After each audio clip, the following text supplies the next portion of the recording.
Welcome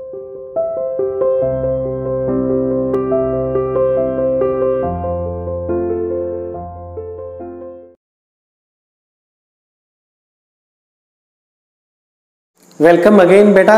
आज हम बात करेंगे किस तरह से ईस्ट इंडिया कंपनी ने अपना जो ट्रेड करना शुरू भारत में किया, भारत में कैसे वो ट्रेड करना स्टार्ट किया। एक प्रोसेस होता है। ईस्ट इंडिया कंपनी कहाँ से है? ब्रिटेन से। And it wanted to trade with India. तो इंडिया में जो उस टाइम में जो शासक हैं दैट वर दी मुस्लिम शासक, ठीक है ना। तो उनसे कुछ फॉर्मल प्रोसेस होगा, परमिशन लेना होता होगा, उसके बारे में बात करेंगे। और किस तरह से मुस्लिम शासक इनको औरंगजेब परमिशन देते हैं और फिर परमिशन देने के बाद में किस तरह से इसका ये मिस यूटिलाइजेशन करते हैं, मैनिपुलेशन करते हैं। और जो ब्रिटिश ऑफिशियल्स हैं, ईस्ट इंडिया कंपनी को परमिशन दिया गया था for the purpose of trade, लेकिन ब्रिटिश ऑफिशियल्स अपना प्राइवेट बिजनेस शुरू कर दिया ईस्ट इंडिया कंपनी के साथ साथ अपना ट्रेड। तो इससे क्या हुआ? ईस्ट इंडिया कंपनी को भी लॉस हो रहा है और साथ में जो फरमान इशू किया गया था अपने जो शासक द्वारा, भारत के शासकों द्वारा उनको, कि ड्यूटी फ्री का फरमान दिया गया था कि टैक्स नहीं लगेगा। और ये इसका भी एक तरफ तो भारत के जो मुगल शासक थे उनको नुकसान हो ही रहा था, राज दरबार को नुकसान हो ही रहा था, साथ में जो इनका प्राइवेट अपना काम चल रहा था उससे और ज्यादा कह सकते हो कि ब्रिटिश इंडिया कंपनी को भी, यानी कि अगर टोटलिटी में देखें तो दोनों तरफ लॉस हो रहा था। That is because of the officials. जो ऑफिशियल्स ब्रिटिश इंडिया कंपनी के थे वो they were involve in personal benefit, personal gains के लिए काम करना शुरू कर दिया, जिससे टैक्स फ्री जो काम दिया जाए, जिससे पैसा नहीं लिया जाता। टैक्स फ्री का, ड्यूटी फ्री का मतलब वो जो बिजनेस कर रहे थे उसके लिए, ट्रेड करने के लिए उनको ना तो भारत को पैसा देना पड़ रहा था मुस्लिम शासकों को, और ना वहां उनको, ब्रिटेन को इस बात का पता लग रहा था। पर्सनल बेनिफिट अपना चल रहा था, ठीक है ना। तो किस तरह से भारत के जो, उसके बाद में क्या हुआ, औरंगजेब की मृत्यु के बाद में फिर यहाँ पर एक नया सिस्टम, जो गवर्नर की बात करें, बंगाल के गवर्नर के हाथ में शासन की सत्ता आ जाती है, ठीक है ना।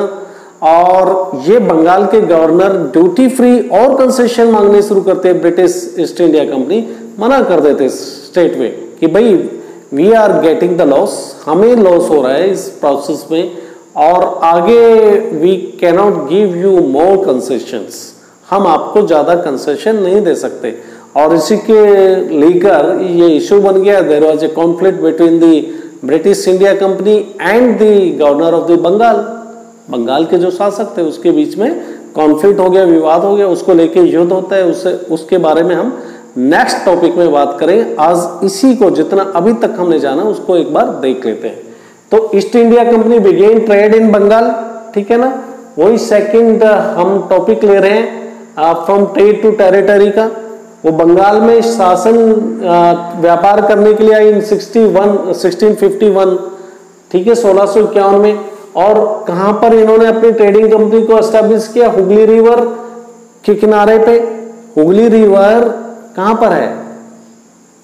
अरे कोलकाता के पास। पहले कलकत्ता बोला जाता था, कालीकत्ता, पहले इनिशियली कालीकत्ता, फिर कलकत्ता और आज के दिन कोलकाता जिसको बोलते हैं। तो वहां पे हुगली नदी है, उसके बैंक के ऊपर ये लोगों ने सेटअप किया अपना ट्रेड का काम। और सूरत में, ये 1651 की बात है, सूरत में 1608 में इन्होंने अपना ट्रेड फैक्ट्री जो है एस्टैब्लिश कर दी, इंग्लिश फैक्ट्री, ठीक है ना। जो ब्रिटिशर्स ईस्ट इंडिया कंपनी है उन्होंने अपनी फैक्ट्री लगा दी। औरंगजेब इशू अ फरमान granting the right to trade duty free. Aurangzeb ने भी इनको परमिशन दे दी कि ठीक है, आप ड्यूटी फ्री, आपको टैक्स नहीं देना होगा, आप यहाँ पर करिए, काम कीजिए, क्योंकि एटलीस्ट हमारे यहाँ पे जो वर्कर्स है उनको काम मिलेगा, ये सोचकर ड्यूटी फ्री कर दिया, कोई टैक्स देने की जरूरत नहीं है। ये औरंगजेब ने किया। The company try to more concession. अब आप जिसको ज्यादा देते हो फिर और ज्यादा डिमांड बढ़ती है। ऐसे ही company has also tried to for the more concession from the Aurangzeb, ठीक है ना। और जो एग्जिस्टिंग प्रिविलेजेस जो मिले हुए थे कंपनी की तरफ, औरंगजेब के शासन की तरफ से उनको और ज्यादा ये मैनिपुलेशन करना, अपने प्रॉफिट के लिए जो एग्जिस्टिंग प्रिविलेजेस, जो वेलफेयर मिले थे, जो सुविधाएं दी गई थी इनको, ब्रिटिश ईस्ट इंडिया कंपनी की बात कर रहा हूं, अब ये उसको मैनिपुलेशन करने लगे उस कानूनों के अंदर हेराफेरी, ठीक है ना। For trading purpose the passes were issued to company officials but they misuse these passes for private trade. Company officials को जो पासेस मिले हुए थे किसके लिए मिले हुए थे? कंपनी के पर्पज के लिए, कंपनी का ट्रेड करने के लिए, बट वो अपना प्राइवेट ट्रेड के लिए इन पासेस को इस्तेमाल शुरू कर दिया, अपना खुद का भी एक बिजनेस खोल दिया। Soon because of the private trade the company suffered off and went into loss। अब ये प्राइवेट, भाई मार्केट के अंदर जितना कोई भी काम हो रहा है, जिसकी डिमांड है, सेल हो रही है, परचेज हो रही है, वो तो एक लिमिटेड है, लेकिन वो अगर हम पर्सनल बेनिफिट के लिए लगेंगे तो कंपनी को कोई फायदा नहीं होगा, क्योंकि कंपनी के अकाउंट में तो पैसे नहीं जा रहे, प्रॉफिट नहीं जा रहा। हम अपना एक एडिशनल अलग से एक व्यापार करना शुरू कर दिया तो कंपनी को लॉस होने लगा।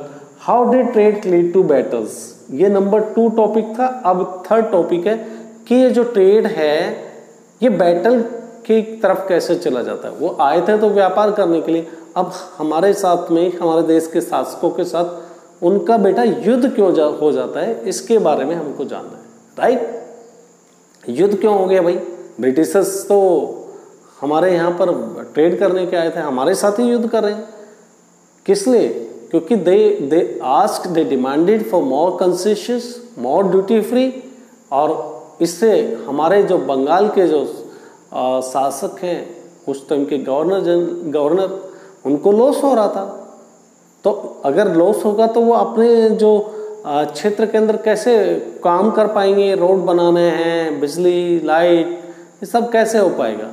तो इस वजह से after the death of the Aurangzeb तक तो ये सब कुछ ठीक ठाक चलता रहा, औरंगजेब ने उनको ड्यूटी फ्री दिया, कंसेशन दिया, बट बंगाल के जो नवाब बने, हम बात करेंगे, सिराजुद्दौला भी आएंगे जिनके साथ बैटल ऑफ पानीपत होगा, ठीक है ना, पानीपत की लड़ाई कराएंगे। अब हरियाणा के अंदर वो लड़ाई होनी है, हरियाणा में ही है ना पानीपत, तो वहाँ पे जो फर्स्ट बैटल ऑफ पानीपत लड़ा जाता है between the Britishers and the nawab of Bengal, ठीक है ना, सिराजुद्दौला के बीच में, बात करेंगे बाद में। तो नवाब अपनी पावर को पूरा इस्तेमाल कर रहे हैं औरंगजेब की डेथ के बाद में। Nawab of Bengal refuse to grant the company concession as it was making the revenue from Bengal trade to less of profitable. Bengal के जो नवाब हैं उन्होंने स्ट्रेट वे मना कर दिया, भाई नहीं, no further concession can be given to you. किसको बोला? ब्रिटिश कंपनी को बोल दिया, ईस्ट इंडिया कंपनी को, कि अभी नहीं दे सकते क्योंकि इससे हमको लॉस हो रहा है, ये हमारे लिए लेस प्रॉफिटेबल है। बंगाल के अंदर जो ट्रेड हो रहा है बंगाल के लिए लेस प्रॉफिटेबल है, हमको कोई फायदा नहीं हो रहा है, तो how we will give you the concession, ठीक है ना। तो इस वजह से मनाही हो गई। And the British wanted the duty to be abolish. फिर ब्रिटिशर्स बोल रहे हैं कि ड्यूटी बिल्कुल ही अबॉलिश कर दीजिए, बिल्कुल टैक्स रेवेन्यू एकदम उनसे लो ही मत। नवाब ने मना कर दिया, रिफ्यूज द ब्रिटिश ऑफिशियल्स।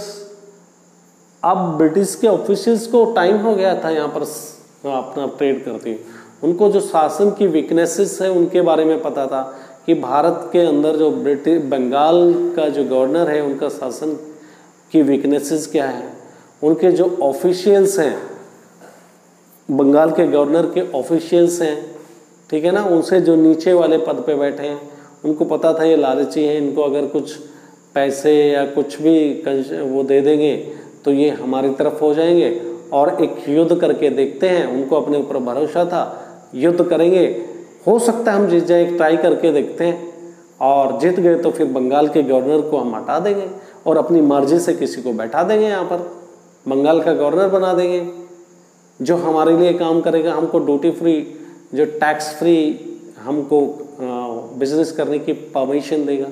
तो ये सारी प्लान के साथ में जो ब्रिटिशर्स के एडमिनिस्ट्रेटर थे, या आप कह सकते हो ईस्ट इंडिया कंपनी के एडमिनिस्ट्रेटर थे, उन्होंने ये सब प्लान करके, वो कंडीशन तो जानते थे, और उन्होंने पूरा जो बंगाल की ऑटोनॉमी को